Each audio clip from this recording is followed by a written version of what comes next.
কিছু কিছু গল্প আছে যেগুলো সূত্র নয়, হঠাৎ দেখার মতো আর কি, হঠাৎ করে কোথাও পাওয়া যায় কোনো গল্প।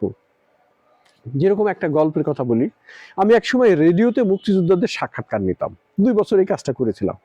যে বিভিন্ন প্রান্তিক লেভেলের বা অঞ্চল থেকে মুক্তিযোদ্ধাদের ধরে নিয়ে এসে তাদের কথা শোনা, কেন যুদ্ধে গিয়েছিলেন, কিভাবে গিয়েছিলেন, কোথায় যুদ্ধ করেছিলেন এবং যুদ্ধ শেষে কিভাবে ফিরে এসেছিলেন, দেশটাকে কেমন পেয়েছিলেন, এরকম। তো সাক্ষাৎকার নিচ্ছি বানেশ্বরের একজন মুক্তিযোদ্ধা, তার নাম জানিব শেখ। তো জানিব শেখ ঘোড়ার গাড়ি চালাতেন। তো যুদ্ধ শুরু হলো, তখন বানেশ্বরে এই হ্যারিংবোন ছিল, ইটের হ্যারিংবোনের রাস্তা ছিল। তো জানিব শেখ ঘোড়ার গাড়িতে করে যাত্রী নিয়ে আসছেন। এরই মধ্যে শুনছেন যে পাকিস্তানি আর্মি চলে আসছে, আমাদের এখন পালাতে হবে দ্রুত। তো উনি ওনার ঘোড়ার গাড়িটা চালিয়ে উনি খবর পেয়েছেন যে এই পদ্মা নদীর ঘাটে, চারঘাটে, এখান থেকে মুক্তিযোদ্ধারা পার হয়ে ওপাশে ইন্ডিয়ায় যাচ্ছে। তো জানিব শেখ নিরক্ষর মানুষ, তো উনিও তবুও তার মনে হয়েছে আমিও মুক্তিযুদ্ধে যোগ দিব। তো জানিব শেখ ওনার গাড়ি চালিয়ে পদ্মা নদীর ঘাটে গেছেন। তার আগে বাড়িতে শুধু জাস্ট ওনার ওয়াইফকে বলেছেন কথাটা।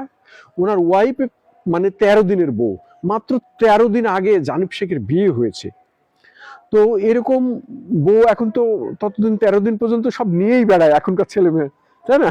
এখানে ঘুরবে, সমুদ্রে যাবে, 13 দিনের বউ। এটা তো আমরা হানিমুন নাম দিয়েছি, তখনকার যুগে তো বোধহয় হানিমুন ছিল না। আর জানিব শেখ তো একজন ঘোড়া গাড়ি চালক, নিরক্ষর মানুষ, তার তো ইয়েই নাই, মানে ওরকম কোনো হানিমুন বলে শব্দই জানা নেই। তো হানিফ শেখ 13 দিনের বউ বলে গেল যে আমি একটু যাচ্ছি, বলে চলে গেছে। ওই ঘোড়া গাড়িটা নদীর ঘাটে রেখেই পার হয়ে ইন্ডিয়াতে চলে গেছে।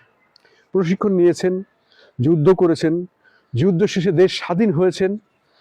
এসব গল্প কিন্তু আমি রেডিওতে শুনছি ওনার কাছ থেকে, ওনার মুখ থেকে শুনছি। উনি বলছেন রেডিওতে, আমার সামনাসামনি বসে, ওনার একটা মাইক, আমার একটা মাইক, উনি বলছেন।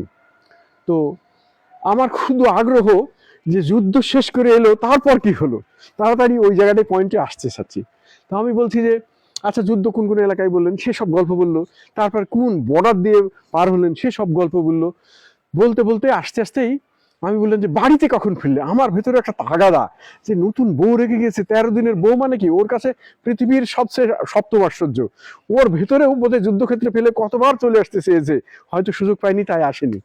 তো আমার ওই জায়গাটা থেকে নিজেও একটু ইয়ে হচ্ছে, ভেতরে একটা অ্যাংজাইটি আসছে যে কি এখন কি বলে, কিভাবে তার স্ত্রীর সঙ্গে দেখা হলো। তো আমি ওই জায়গাটায় আস্তে আস্তে গল্পে গল্পে গল্পে ওনাকে নিয়ে আসলাম। তো আমি বললাম যে এসে দেখলেন যে আপনার স্ত্রী কোথায়। তখন তখন এই লোকটা আর বলে না, থেমে গেছে।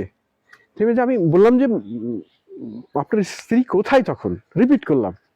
তখন উনি বলছেন না। কিছুক্ষণ পর আমি খেয়াল করে দেখছি যে উনি ফুপিয়ে ফুপিয়ে কাঁদছেন, কান্নাটা আস্তে আস্তে বাড়ছে। তো রেকর্ড হচ্ছে, সবকিছুই রেকর্ড হচ্ছে, কান্নাও রেকর্ড হচ্ছে। তো আমি একটু সময় নিলাম, সময় নিয়ে বললাম যে বলেন, আপনি বলেন। একটু সময় নিয়ে উনি বললেন যে আমি বাড়িতে এসে দেখি এক রাজাকারের ভাতিজা আমার বউকে নিয়ে চলে গেছে। তো মুক্তিযুদ্ধ শেষে ফিরেছে, মুক্তিযোদ্ধা, হাতে অস্ত্র আছে। তো মানে কি একরকম পাগলের মতো নেশায় ছুটে আসছে যে নতুন বউ রেখে গেছে ঘরে। আর সে দেখতেছে যে যাদের বিরুদ্ধে যুদ্ধ করেছে তারাই তার বউ নিয়ে চলে গেছে। তখনকার অনুভূতি সে বোঝায় বলতে পারলো না, শুধু কাঁদলো। আমি সময় নিয়ে তারপর জিজ্ঞেস করলাম, আপনি তারপর কি করলেন? তারপর মনে হলো যেখানে আছে ও খুঁজে বের করবো। তো ওর সাথে 2-1 বন্ধুকে সঙ্গে নিয়ে, হাতে অস্ত্র ছিল, অস্ত্র নিয়ে খুঁজতে খুঁজতে দুর্গাপুরে গিয়ে পেয়েছে। এই যে আমাদের দুর্গাপুরে গিয়ে ওই ছেলেকে এবং বউকে পেয়েছে। তখন পাওয়ার পরে হাতে তো অস্ত্র আছে, যুদ্ধক্ষেত্রে তো অনেক গোলাগুলি করেছে। পাওয়ার পরে ওই স্ত্রীকে আর ওই রাজাকারের ভাতিজাকে সামনে দাঁড়ায় দিছে, সামনে দাঁড়ায় দিয়ে ফায়ার করবে। তো দুজনকে আমি ফায়ার করে শেষ করে দেবো। তো এরকম ক্ষেত্রে সাধারণত তাই তো হয়েছে মুক্তিযুদ্ধের সময়ে। যার পুর রাগ ছিল, মানে অন্য রাগও ছিল, তাকেও দিয়ে দিয়েছে, ফায়ার করে দিয়ে দিয়েছে। হাতে অস্ত্র আছে, তখন তো আইন কানুন আর কিছুই নাই, নিজের হাতে সব কিছু। তো বোঝেন যে ফায়ার করবেই তো, এরকম খুবই স্বাভাবিক। তখন ফায়ার করার জন্য অস্ত্র তুলেছে, তুলে ওর স্ত্রীর মুখের দিকে তাকিয়ে অস্ত্রটা নামাইছে। খুব মানে এত ভীষণ মায়া লেগেছে, মায়া লেগে মনে হয়েছে যে ওর তো কোনো দোষ নেই, ওকে তো ধরে নিয়ে গেছে, ও তো ইচ্ছে করে যেতে চায়নি। ওকে হয়তো বলেছে যে তুমি যদি আমার সাথে না যাও তাহলে এখানে তোমাকে ফায়ার করে মেরে ফেলবো, অথবা পাকিস্তানি সেনাদের হাতে ক্যাম্পে তুলে দিয়ে আসবো, জোয়া হলে তোমাকে দিয়ে আসবো আর পাকিস্তানিদের হাতে। তখন তো মেয়েটা দিশেহারা হয়ে গেছে যে পাকিস্তানিদের হাতে চাওয়ার চেয়ে এর সঙ্গে বিয়ে করা তো মানে বেটার, খুবই স্বাভাবিক মনে হবে। তখন হয়তো সে গেছে, এই সমস্ত সেকেন্ডের জন্য তার মনের মধ্যে এটা উপস্থিত হয়েছে, হয়ে সে অস্ত্র ফেলে দিয়েছে, দিয়ে বলছে যে তোমরা পালিয়ে যাও আমার সামনে থেকে, যত দ্রুত পারো তোমরা আমার সামনে থেকে পালিয়ে দৌড়ায় যাও। তখন ওরা দুইজন স্বামী স্ত্রী দৌড়ে পালাইছে, তুমি তাড়াতাড়ি পারো আমার সামনে থেকে, আরো জোরে যাও। ওরা আরো জোরে দৌড়ে ওর সামনে থেকে পালিয়ে গেছে। এই যে ক্ষমা, মানে এর চেয়ে মহৎ আর কি হতে পারে? আমিও এইটুকু শুনতে শুনতে মানে আমি পাথর হয়ে গেছি যে কার গল্প শুনছি, আর নিরক্ষর একটা মানুষের অনুভূতি কি, যে তার স্ত্রীকে যে অপহরণ করে নিয়ে গেছে সেই লোকটাকে ক্ষমা করে দিয়েছে কি জন্য? যে তার স্ত্রী অন্তত বেঁচে থাকুক, একজন রাজাকারের সন্তানের কাছে হলেও তার স্ত্রী, প্রিয়তমা স্ত্রী অন্তত বেঁচে থাকুক। তো এখানেই যদি আমি গল্পটা শেষ করে দিই, একটা ছোট গল্পের মতো হয়ে যায়, হয় না? আপনাদের কি মনে হয়? ছোট গল্পের মতো হয়ে যায়। তো আমি যে গল্পের সঙ্গে জড়াই, সে গল্পের শেষটা আবার একটু দেখতে চাই, হ্যাঁ, যে কি হলো একটু নজর রাখা। তো গল্পের পেট থেকে গল্প বের করা। তো আমি ওই জানিব শেখের দিকে নজর রেখেছিলাম, জানিব শেখ পরবর্তী জীবনে কিভাবে বেঁচে আছে। তো জানিব শেখের স্ত্রীরা দৌড়ে পালায় চলে গেল, আর ও অস্ত্র ফেলে দিয়ে বললো যে এই অঞ্চলেই থাকবো না আমি। ও চলে গেলো চিটাগং।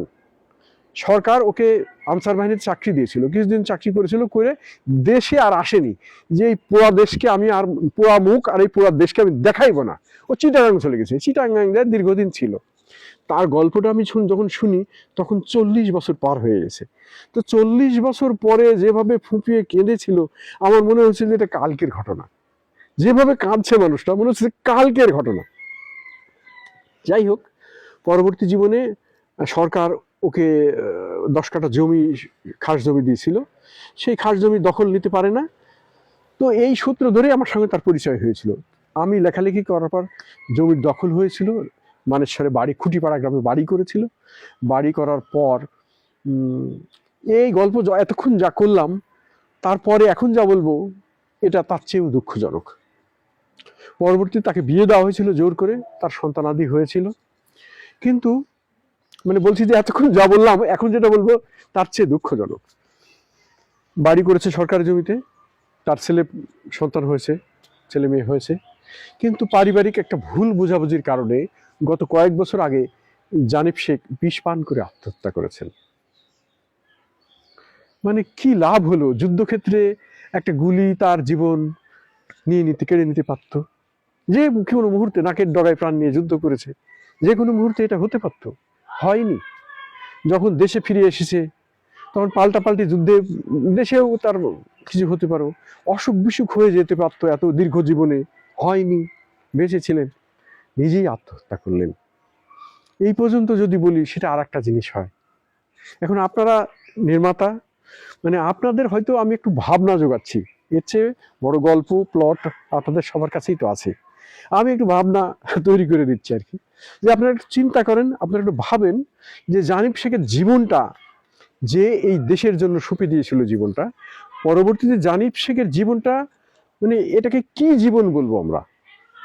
এটা একটা মানুষের জীবন। আমার মনে হয় কখনো কখনো আমার মনে হয়েছে মানুষের জীবন অনেক সময় পোকা মাকড়ের জীবনের চেয়েও তুচ্ছ এবং খুবই সিম্পল। মানুষের জীবন মানে মানুষেরই না, আমরা মানুষ একটা বলবো কি সৃষ্টির সেরা জীব বলে দাবি করি, কিন্তু কখনো কখনো মানুষের জীবন পশু পাখির চেয়েও খুবই সামান্য, তুচ্ছ, নগণ্য এরকম মনে হয়। যে মূল্যায়নের ক্ষেত্রে, মানুষ হিসেবে মূল্যায়নের ক্ষেত্রে আমরা এরকম পাই।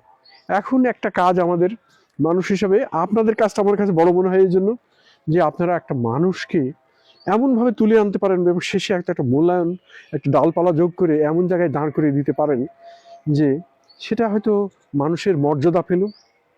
আমার মনে হয় যে আপনাদের কাজ এইটুকুই, বা আমরা যারা লেখালেখি করি তাদের কাজ যে মানুষকে ঠিক মর্যাদায় জায়গায় নিয়ে এসে দাঁড় করিয়ে দেওয়া, যে আমি মানুষ,